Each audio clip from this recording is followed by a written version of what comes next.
ሆሳዕና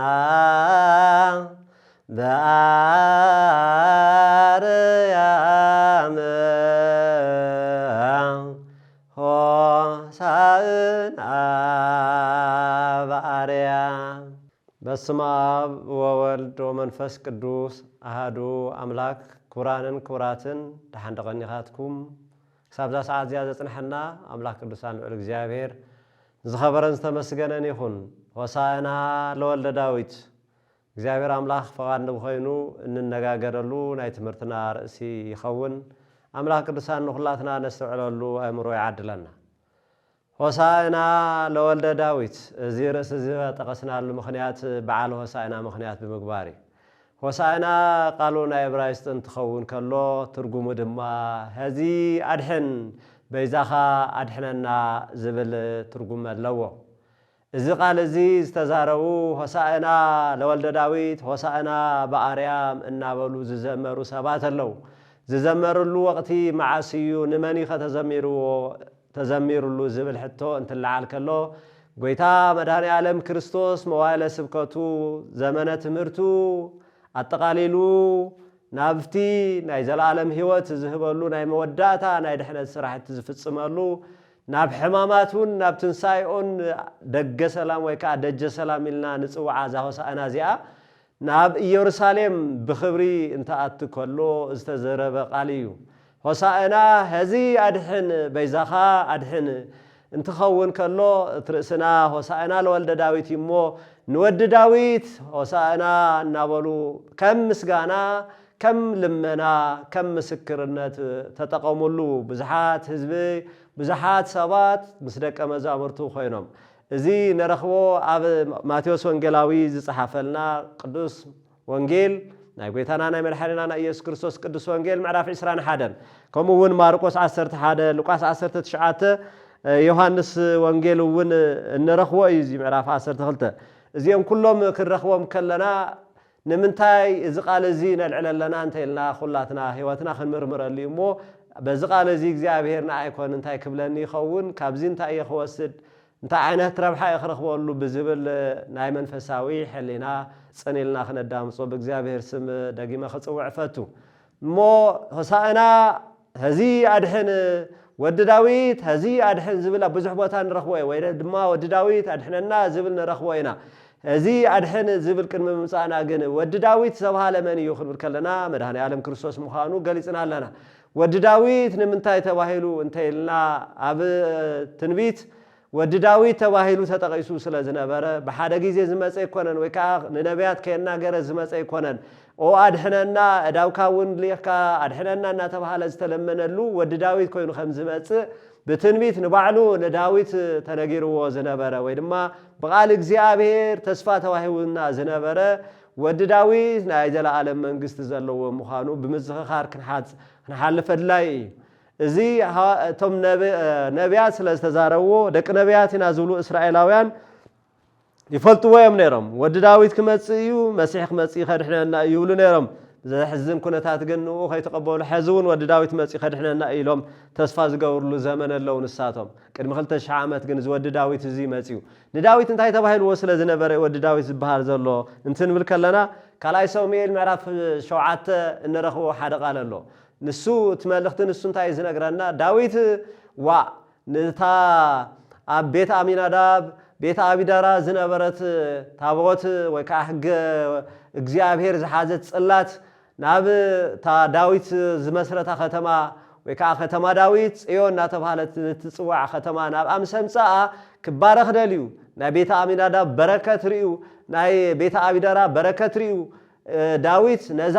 ጽላት እግዚአብሔር ነዛ ናይ ቃል ኪዳን ታቦት እዚኣ መዕረፊ ዝኸውን ክሰርሐሉ ለንን እግዚአብሔር ቤተ መቅደስ እንትብል ከሎ እግዚአብሔር አምላኽ ንስኻ ይትሰርሖን ይኻይልዎ ንስኻ ይሰርሐን ኢኻ ክብሎ ከሎ ግን ካብ ፍረ አብራኽካ ዝኾነ ካብ አብራኽካ ዝርከብ ንሱ ክመጽኡ ኣብ ንግስናኻ እውን ከንግሶ እየ ኣብ ወንበርካ እውን ከተክኦ እየ ናቱ መንግስቲ ንዘለዓለም እዩ ኢሉ ነይሩ ንግዚኡ ናይ ሰሎሞን መንግስቲ ክብሪ ከም ዘለዋ እግዚአብሔር አምላኽ ብሰሎሞን ገይሩ ቤተ መቅደሱ ከም ዘስርሕ ነይሩ ግን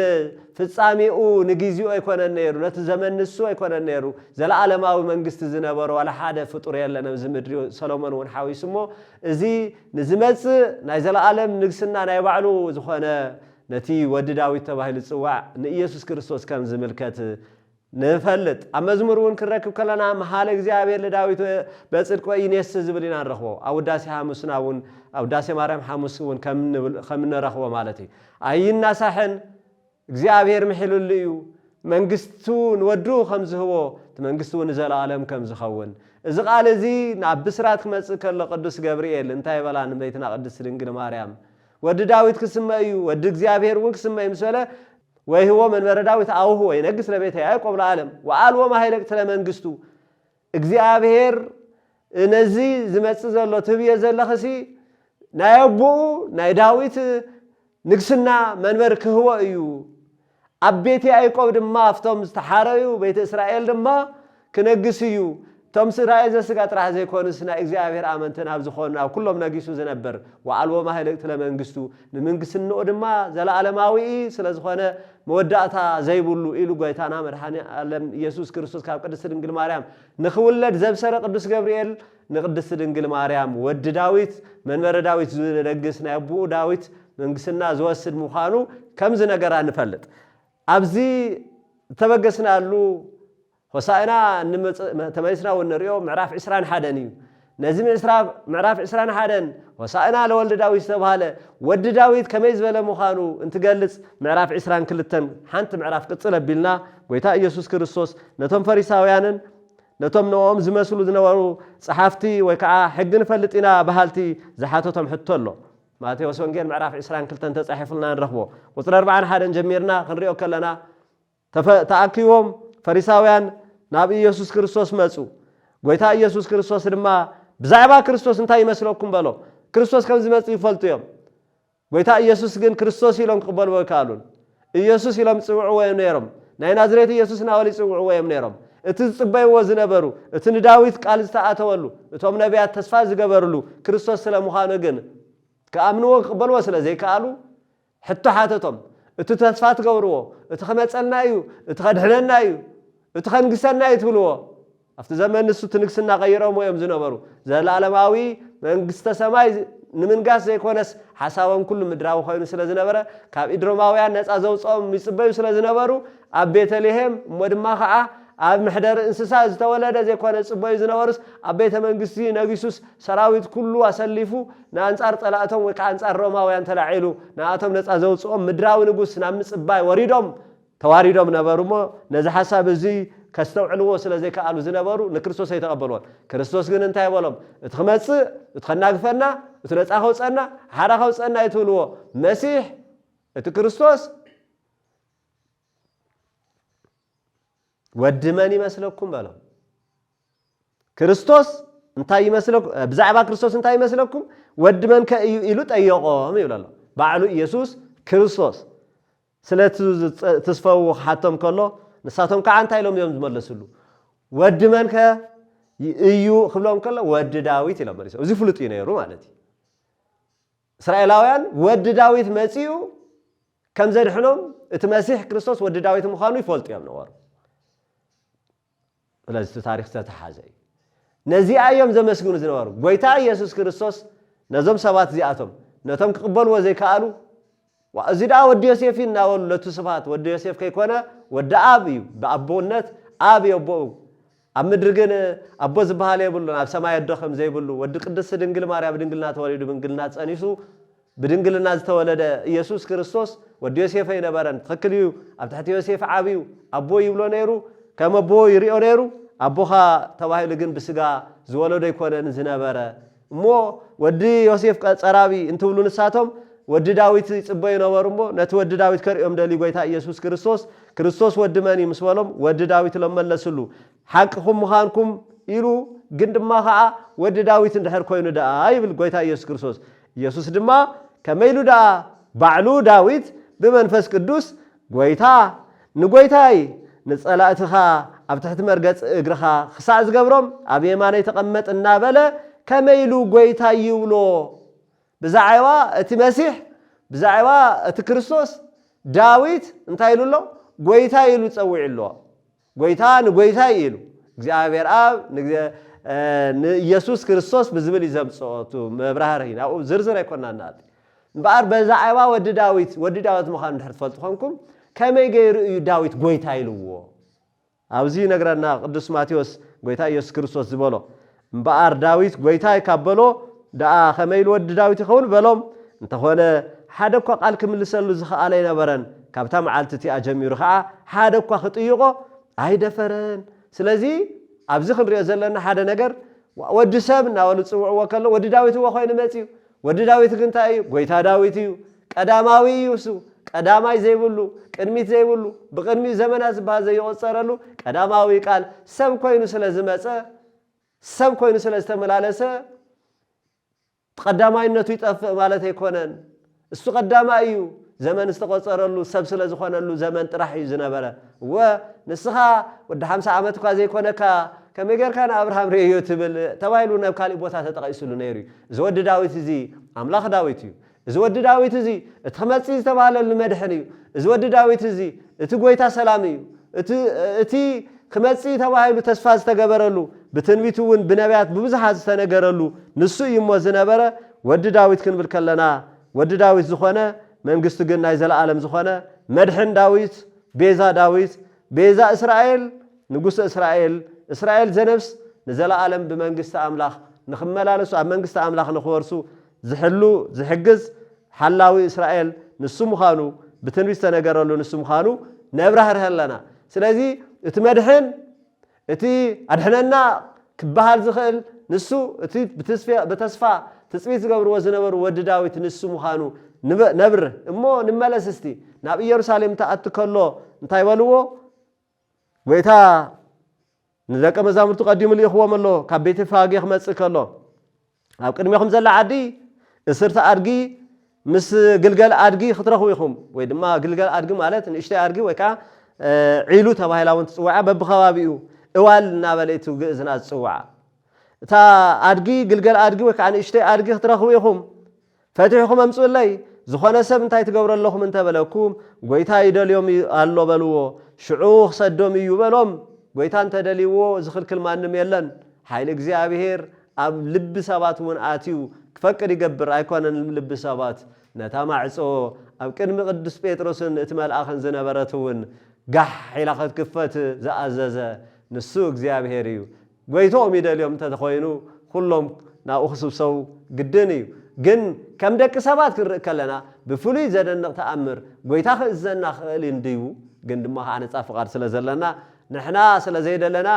ደኣምበር እግዚአብሔር ንሕና ሰናይ ነገር ክንገብር ግን ናቱ ፍቃድ ምዃኑ ግን ናስተውዓልና ሓደ ግዜ ዘሰሓሕቱ ንግግራት ስለ እናገር ጎይታ ስለ ዘይፈቀደለ እዩ ንብል ንሰናይ ነገር እግዚአብሔር ኩሉ ግዜ ፈቃድ እዩ እሞ ከምዚ ዝብል ቃል ቀፂሉ ንረክብ ከምቲ ዝበሎም ድማ ኸይዶም ኣምጽኡሉ እዚ ኩሉ ዝኸውን ዘሎ ብነቢይ ዘካርያስ ምዕራፍ 9 ቁጽሪ 9 ንጓል ጽዮን እንሆ የዋህን ጻድቕን ንጉስኪ ኣብ ኣድግን ኣብ ግልገል ኣድግን ተቐሚጡ ናባኺ ይመጽእ ኣሎ በልዋ ዝተባሃለ ምእንቲ ክፍጸም እዩ ተጽዕኖ ዲዋል እናተባሃለ ኣብቲ ማህሌትና እውን ብሰፊሕ ዝመር ዝዝየመልና ነገር እዚ እዩ ብነቢይ ዘካርያስ ቀድም ኣብ ትንቢት ካብ ዝነበሩ ሓደ ነቢያት ሓደ ናብቶም ዳሕርወት ነቢያት ሓደ ዝኾነ ንታ ጽዮን ከምዚ ኢልኩም ንገርዋ እቲ የዋህን ጻድቕን ንጉስኪ ክመጽእ ተባሂሉ ነበሩ ትሕትና ኸርኢ ናይ ትሕትና መርኣያ ምልክት እዩ ከምቶም ናይ ምድሪ ነገስታት ከምቶም ሮማውያን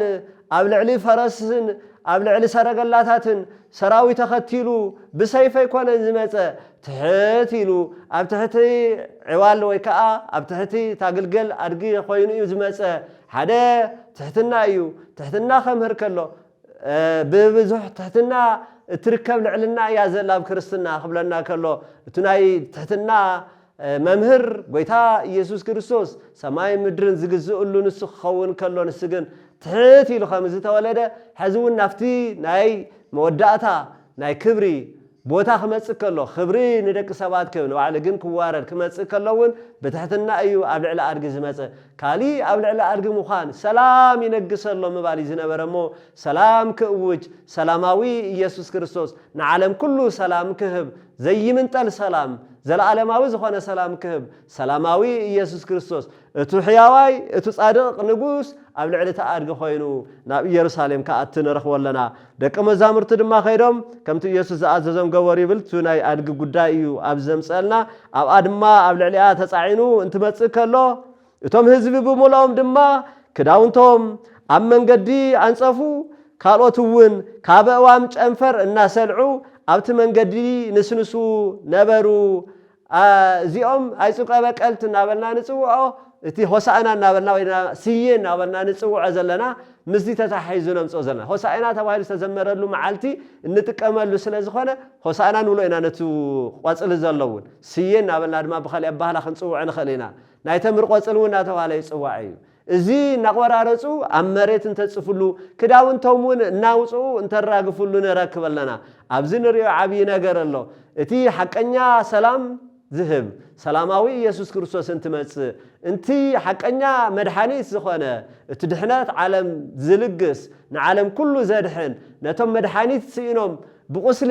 ዝነበሩ መወዳእቶኦም እውን ሞት ዝነበረ ሞት እንብሎ መንፈሳዊ ሞት ኣብ ምድሪ እውን ሞይቶም ኣብ መወዳእቶኦም እውን ናብ ሲኦል ዝነበሩ ኣዳምን ደቅን ኩሎም እቶም ዝበደሉውን እቶም ዘይበደሉውን ኩሎም ከም ዝበለ ቅዱስ ጳውሎስ ንኩሎም እዚኣቶም ገዛኢኦም መን ነይሩ ሞት ነይሩ እሞ ነዚ ሞት እዚ ክስዕር ዝመጽእ ዘሎ ሓቀኛ መድኃኒት ንሱ ስለ ዝመጸ እቲ ክብሪ ክኾኖም ዝኸደንዎ ክዳን ንምንታይ ኢና ንኽደኖ ንክብሪ ተተቃሊዕና ዝተዋዲድና ማለት እንዲ ከምኡ እዩ ባህልና ዋላ ጥራሕካ ክትወፅእ ከለኻ ምውራድ እዩ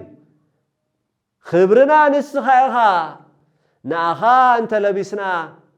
ልዕሊ ኩሉ ክብሪ ኣለና እንትብሉ እቲ ክዳውንቶም እናውረዱ ክብሪ ንስኻ ኢኻ ክብሉ ንኡ ዝህብዎ ክብሪ ዓብይ ምዃኑ ድማ እንትገልጹ ካብ ኣምላኾም ክብሪ ክቕበሉ ናቱ ክብሪ እውን እንትገልጹ ክዳውንቶም እናራገፉ እንጽፍሉ ንረኽቦ እዚ ዓብይ ክብሪ ከም ዝግብኦ እንተንጽፉ ግን ሱቕ ኣይበሉን እቶም ቆጽልታት እውን እንትንስንሱ ሱቕ ኣይበሉን እንታይ ደኣ በሉ እቶም በብቅድሚኡ ዝኸዱ ይኹኑ እቶም ድሕሪኡ ስዕቡ ዝነበሩ ብዓብይ ድምፂ ዓውታ ብዘለዎ መልክዕ ሆሳዕና ንወዲ ዳዊት እቲ ብስም እግዚኣብሔር ዝመጽእ ብሩኽ እዩ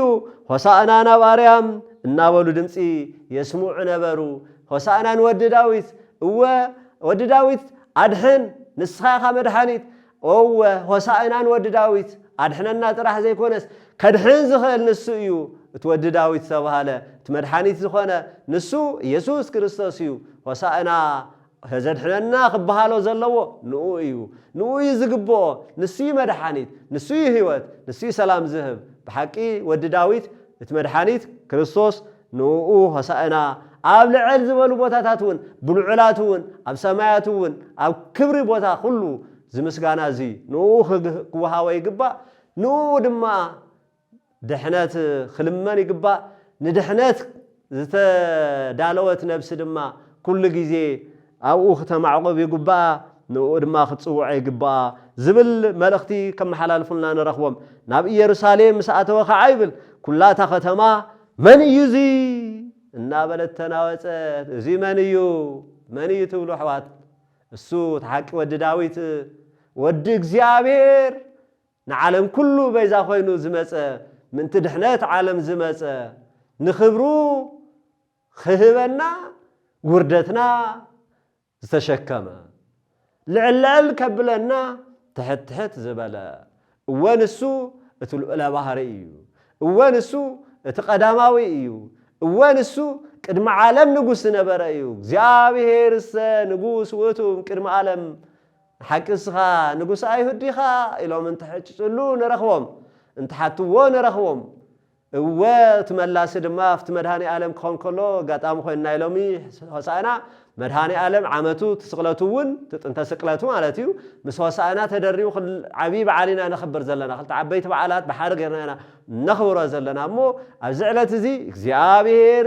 ንጉስ ወቱም ቅድመ ዓለም ዝብል ምስክርነት ካብ መዝሙር አምጺና ተምቀድመም ዘለው ቅድመ ዓለም ዝነበረ ንጉስ እግዚአብሔር ንሱ ሰብ ኮይኑ በመምጽኡ ኣብ ቅድመ ፍጡራኑ ከመይሉ ከም ተዋረደ ክንሐስብ ከለና እግዚአብሔር አምላኽና ንዓና ዝገበረው ዕለታውን በደንብ ክንዝክረሉ ዝግበና እምባር መን ይዚ እንተበልኹ ንሱ እቲ ዓለማት ዝፈጠረ ቅድመ ዓለም ዝነበረ ኩሉ ክገብር ዝኽእል እቲ በአርአያውን በአምሳሉን ندق سبات زفتر ويدمان ودسب زفتر بأرايا أن بأمثال فتير ومكبك كله جن أدامن هوان ويدق سبات عمل عليه زعمتسلو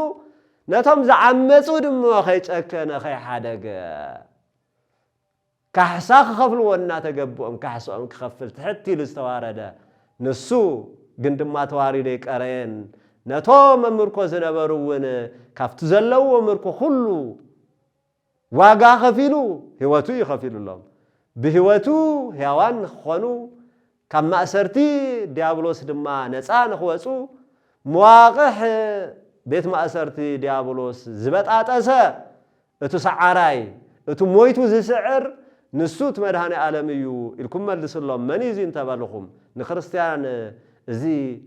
ناي معالتاوي مسكرنة سرح خوزل كريستاني ناولو نابحاوي كريستيانية ناولو ناب سيفي زورورو زنابرو تنقدمو سمايتات كنذكرهم كلنا زي مني زبل مسكرنا تتعابي نجار زنابرا تاوتات زملخو علاويان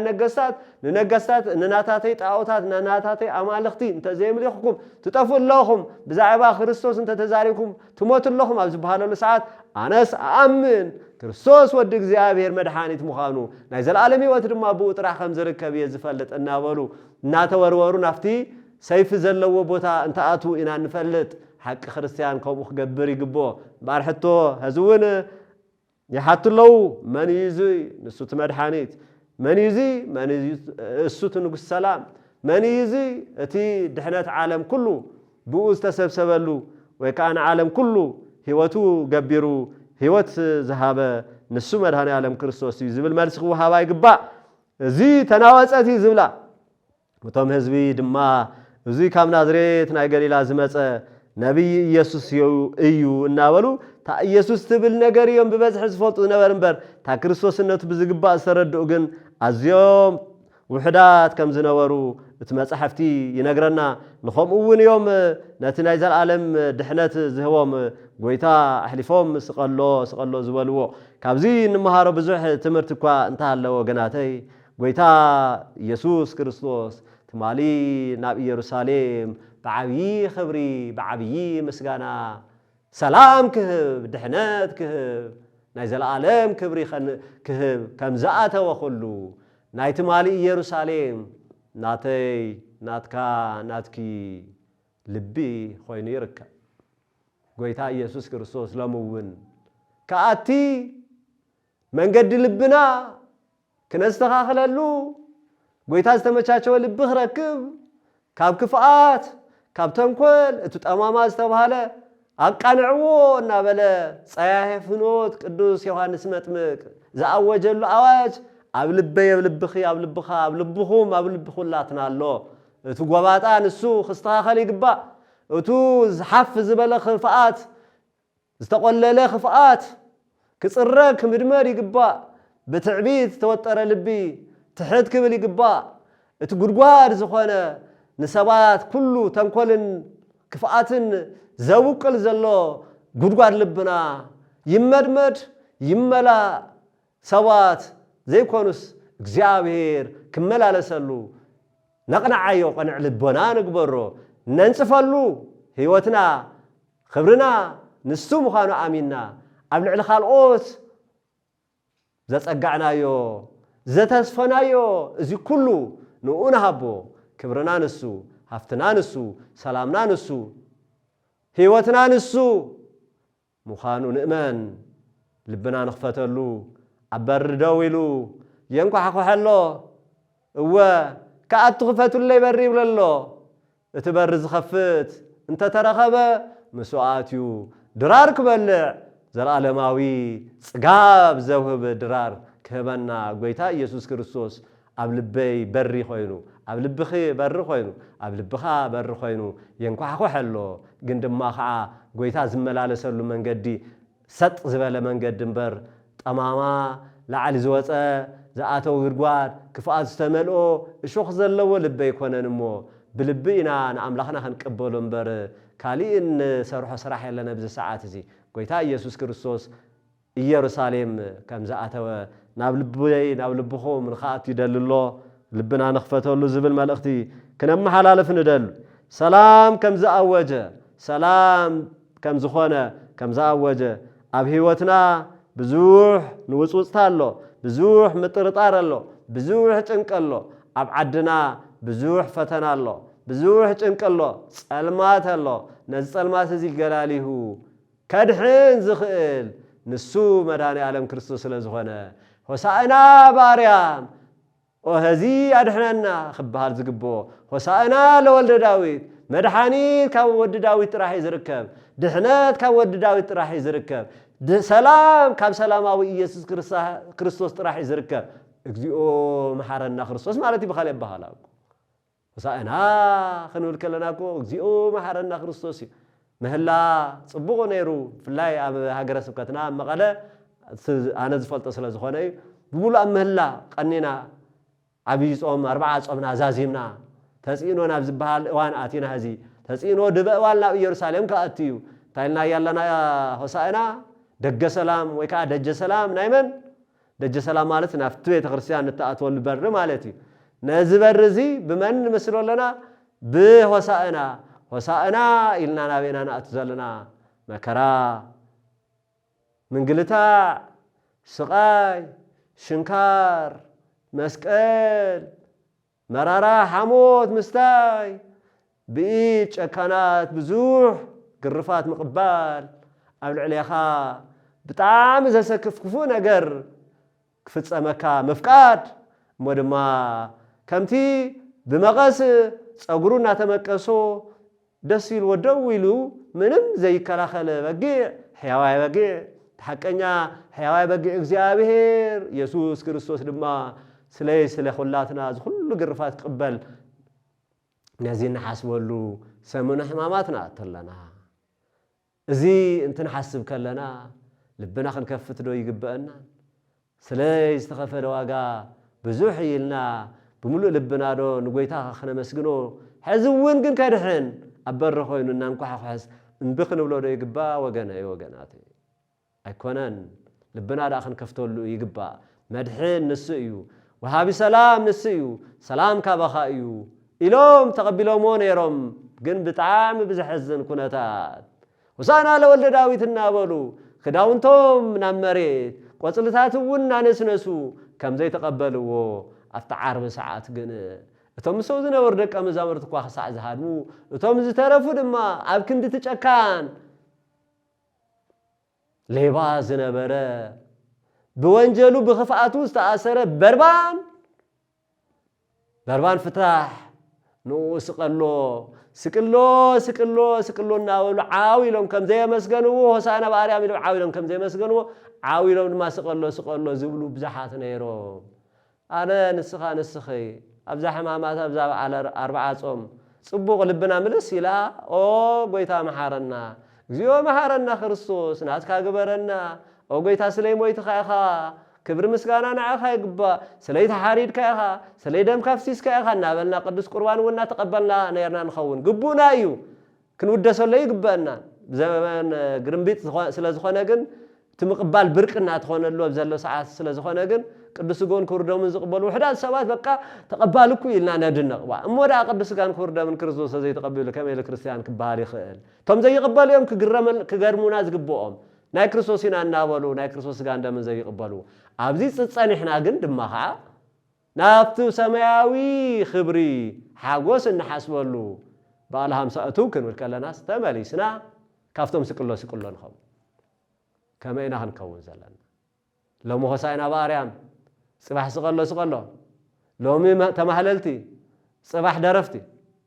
لومي قويتا بهالتي صباح دما عبدان ما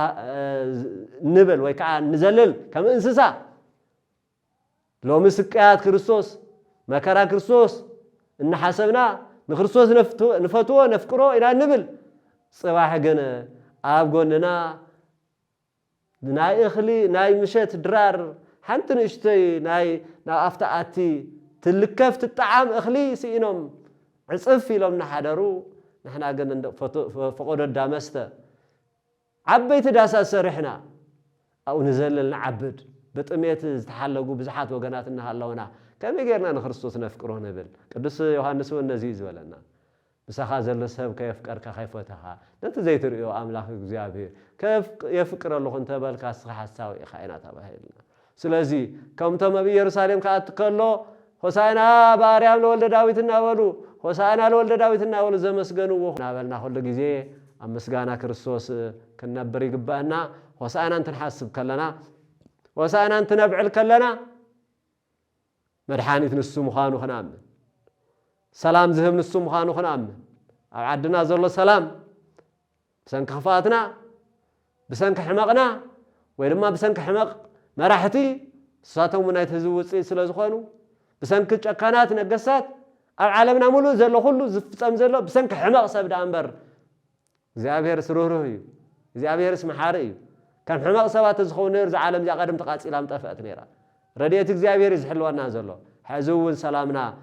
وحس كخون كافتن فرحه ومكره كله صورنا زخل سلامه ኢየሱስ ክርስቶስ ናብ ህይወትና ነትዎ ናብ ልብና ነትዎ ናብ ሓዳርና ነትዎ ናብ ስራሕና ነትዎ ናብ ዓድና ነትዎ ንኡ ጥራሕ ንእመን ንኡ ነምልኽ ንኡ ድማ ንማሕፀን ጎይታ ሰራዊት ኢየሱስ ክርስቶስ ህዘድሕን ኦ ጎይታ ሰራዊት ኢየሱስ ክርስቶስ በዛኻ ድሕነና ጎይታ ሰራዊት ኢየሱስ ክርስቶስ ሰላም ከሃበና ኢልና نبركات خنتقموا اللي قبا بعلنا بعل هوساءنا كمو سمنو همامات كمو النابت الساعي خنشقر كلنا نرخوهم بعلات كلهم نتمرتن نتقساس ان خنتقموا لهم دا انبر نسمو خندزي سجيده خاب خندزي ساعات خندزي ساعات بيت ክርስቲያን ጸኒ حيات راحلنا سنحنا يا سراح خمتي لواوي ዝነበረ ወይ ከዓ خمتو ካብ አይሁድ ወገን ኮይኑ ጻድቅየና ወለን ዋዕሉ ጽድቁ ዝጽብጽብ ዝነበረ ሰባት ኮይና ኸይንቀር ከዓ እንጥንቀቕ ይግባና አምላክ ቅዱሳን ጎይታ ሰራዊት ወድ ዳዊት ኢየሱስ ክርስቶስ ድሕነቱን ሰላሙን ንዓድናን ህዝብናን ይዓድለና ወስብሐት ለእግዚአብሔር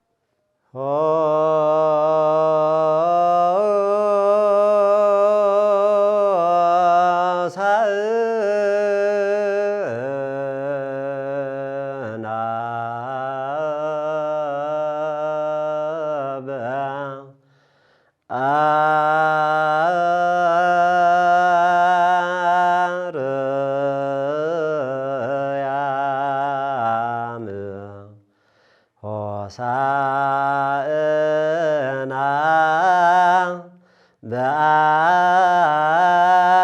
በአርያም ሆሳዕና